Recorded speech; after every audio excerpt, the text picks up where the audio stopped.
우리는 많은 사람들과 함께 더불어 살아가면서 다양한 갈등들을 겪으면서 살아가고 있습니다. 그 갈등의 원인은 대부분 사람들이 자기중심적으로 생각하고 판단하기 때문입니다. 문제가 왜 일어나는 것일까요? 말씀을 들으면 자기에게 적용하지 않고 다른 사람들에게 적용하기 때문입니다. 이 말씀은 누가 들어야 되는데, 이 말씀은 아무개가 있어야 되는데 자꾸 그런 생각이 든단 말이죠. 자기가 가진 확신과 기준이 그것이 중심이 된다면 그 믿음의 공동체를 깨뜨리는 위험 요소가 될 수 있습니다. 오늘 말씀에도 보니까 로마 교회 안에서도 자기의 이 신앙의 생활이 기준이 되어서 서로 불편했던 이런 일들이 생겨나게 되었습니다. 그 문제 중에 하나가 무엇이냐면 먹는 것에 관한 문제였습니다. 그것은 이방 신전에 바쳤던 고기들을 먹어도 되느냐 되지 않느냐에 관한 문제였습니다. 당시 시장에서 파는 고기들 가운데는 이방 신전에 바쳐졌던 고기들도 있었습니다. 이 고기들은 보통 고기보다는 조금 저렴했습니다. 그래서 서민들은 신전에 바쳐졌던 고기를 더 선호하고 그것을 사다가 먹었던 것입니다. 그런데 예수님을 믿고 나니까 그 고기가 이제는 꺼림직하게 여겨집니다. 우리도 제사 음식이나 구판에서 벌어졌던 이 거기에 놓였던 떡을 먹는 것은 좀 찜찜했던 적이 있지 않습니까? 물론 먹어도 아무런 상관이 없습니다. 로마 교회 성도들 가운데는 이렇게 꺼림직하게 여기고 그 고기들을 먹지 않는 사람들이 있는가 반면에 어떤 사람들은 아무렇지 않게 잘 먹었습니다. 그러면 누구의 신앙이 옳고 더 좋은 신앙일까요? 언뜻 생각하면 먹지 않는 사람의 신앙이 더 좋은 것처럼 여겨집니다. 그런데 반대이죠. 2절 말씀 보시면 이렇게 말합니다. 어떤 사람은 모든 것을 먹을 만한 믿음이 있고 믿음이 연약한 자는 채소만 먹느니라. 이 말씀처럼 음식을 가리지 않고 먹는 사람의 믿음이 더 좋은 것이다 라고 말하는데 우리는 보통 먹지 않는 분들이 먹는 분들을 비판하고 정죄합니다. 당시에는 그런데 먹는 사람들이 먹지 않는 사람들을 비판했습니다. 하나님만이 참신인데 한낱 허수아비에 불과한 이 아무것도 아닌 이방 신에게 바쳐진 제물이면 어떠냐? 그러면서 먹지 못하는 사람들을 향해서 믿음이 연약하다라고 오히려 비판했습니다. 오늘날에도 간혹 신앙생활 하면서 술을 좋아하는 분들이 술 한 잔 마신다고 해서 아무런 문제가 되지 않고 오히려 술을 안 마셔도 동료들과 어울리지 못하고 또 좋은 분위기를 깨는 게 더 잘못된 것이다. 사회생활을 더 잘못하고 있다. 오히려 이게 문제다. 이렇게 말하시는 분들도 있습니다. 술 한 잔 마신다고 큰 잘못이 있겠습니까? 그걸로 하나님이 벌을 내리신다거나 성령님께서 싫어하셔서 그분을 떠나지기는 않습니다. 구원의 문제와는 전혀 아무런 상관이 없습니다.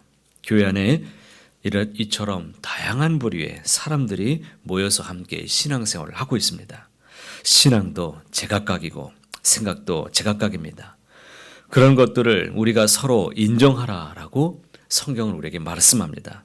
구원의 본질, 이 복음의 본질과는 전혀 상관이 없는 문제로 남을 업신여기거나 비판하거나 정죄하지 말아야 된다고 말합니다. 왜 그렇습니까?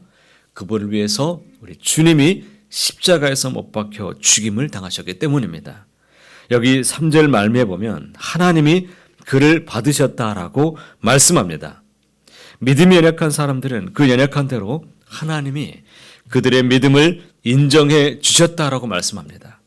이렇게 믿음이 연약한 자들은 연약한 자대로 또 믿음이 강한 사람들은 강한 사람대로 예수님을 믿는 믿음 안에 있는 한 각자의 생각과 방식을 인정하고 존중해야 된다라는 말씀입니다. 다른 사람들의 믿음을 함부로 판단하지 말아야겠습니다. 그래서 이렇게 말씀합니다. 4절 말씀 함께 읽어보겠습니다. 남의 하인을 비판하는 너는 누구냐? 그가 서 있는 것이나 넘어지는 것이 자기 주인에게 있음에 그가 세움을 받으리니 이는 그를 세우시는 권능이 주께 있음이라. 아주 명쾌한 예를 하나 들었습니다. 하인에게 있어서 그 주인과의 관계가 중요한데 우리 각자가 하나님과의 관계가 중요하다라고 지금 말씀하고 있는 것입니다. 그러니 믿음의 문제에 대해서 이러쿵 저러쿵 우리가 그렇게 말할 일이 아니다라는 것입니다. 그분과 하나님과의 관계가 중요한 것입니다. 그러면 구원의 확신만 있으면 그러면 각자가 아무렇게나 행동해도 아무렇지 않다는 것입니까? 그렇지 않습니다. 하나님은 우리 인간의 간사함을 너무나 잘 아시기 때문에 명확한 기준을 우리에게 말씀해 주셨습니다. 그러면 기준이 무엇인가? 교회 안에서 나는 구원받았으니까 그럼 아무렇게나 살아도 되는가? 그렇지 않다는 거예요. 6절에서 8절 말씀 보시면 계속 반복되어서 나오는 중요한 말씀의 기준이 있습니다.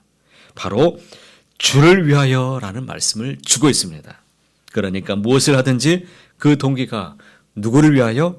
주님을 위하여 하는 것이 되어야 된다라는 말씀입니다. 주님을 위해서 하는 것이라면 그것을 가지고 잘잘못을 논할 이유가 없습니다. 각자 다른 행동과 방식으로 궁극적으로 누구를 위해서?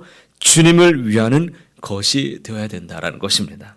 그래서 7절과 8절 말씀을 우리가 함께 소리내서 읽도록 하겠습니다. 우리 중에 누구든지 자기를 위하여 사는 자가 없고 자기를 위하여 죽는 자가 없도다. 우리가 살아도 주를 위하여 살고 죽어도 주를 위하여 죽나니 그러므로 사나 죽으나 우리가 주의 것이로다. 아멘. 얼마나 단호하고 강경한 표현입니까? 예수를 믿는 사람치고 어느 한 사람도 자기를 위해 살고 자기를 위해서 죽고자 하는 사람이 없을 것입니다. 이것은 예수를 믿는 우리의 다 같은 사명이고 우리는 운명 공동체입니다. 우리는 주님을 위해서 살아가는 사람들입니다. 우리는 무엇을 하든지 그것이 주님을 위하여 하는 자가 되어야 한다는 것입니다. 우리에게 가장 중요한 생사가 걸린 문제도 나를 위하여가 아니라 주님을 위하여 이렇게 살아갈 때 하나님께서 우리에게 귀하신 은혜로 날마다 덧입혀 주실 것입니다. 왜 우리가 그렇게 살아가야 되는 것입니까? 9절 말씀도 이렇게 가르쳐 줍니다. 이를 위하여 그리스도께서 죽었다가 다시 살아나셨으니 곧 죽은 자와 산 자의 주가 되려 하심이라.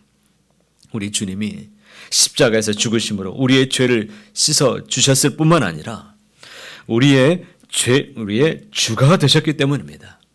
이제 우리는 주님의 소유가 된 백성들입니다. 예수 믿는 그 순간부터 나는 주님의 소유가 된 하나님의 백성입니다. 그러므로 먹든지 마시든지 무엇을 하든지 그 궁극적인 모든 일이 주님을 위하여 살아가게 되시기를 바랍니다. 모든 판단은 하나님께서 하실 것입니다. 우리는 오늘 말씀을 통해서 다른 사람이 아니라 나 자신을 이 시간 궁극적으로 잘 돌아보기를 바랍니다. 과연 나는 주님을 위해서 이 일을 지금 감당하고 있는가? 나는 지금 주님을 위해서 이렇게 힘쓰며 살아가고 있는가? 내가 기도하는 이유가 무엇인가? 내가 봉사하는 이유가 무엇인지, 내가 신앙생활하면서 무엇을 낳기를 원하는지 늘 자신을 점검하고 돌아봐야 될 것입니다. 사랑하는 성도 여러분, 주님을 위해 산다는 것은 단순히 종교적인 행위를 많이 한다는 것이 아닙니다. 삶의 중심이 내 안에 하나님이 계시는지 나 자신인지를 날마다 돌아보고 또 주님 앞에 살아가는 것인 줄 믿습니다. 나는 하나님이 원하시는 방향으로 살아가고 있으십니까? 내가 하는 일들이 과연 하나님께 영광 받으실 만한 일들인지 돌아보며 기도하시기를 바랍니다. 세상적인 성공보다도 하나님을 기쁘시게 하는 것이 더 소중한 것인지 이 질문을 스스로에게 던지시면서 진정한 하나님 중심의 삶을 오늘도 누리며 살게 되시기를 주님의 이름으로 축복합니다. 오늘도 무슨 일을 하든지 어떤 일을 당하든지 주님 바라보면서 살아도 주를 위하여 죽어도 주를 위하여 주님 앞에 온전히 살아내는 우리 모두가 다 되시기를 간절히 소원합니다.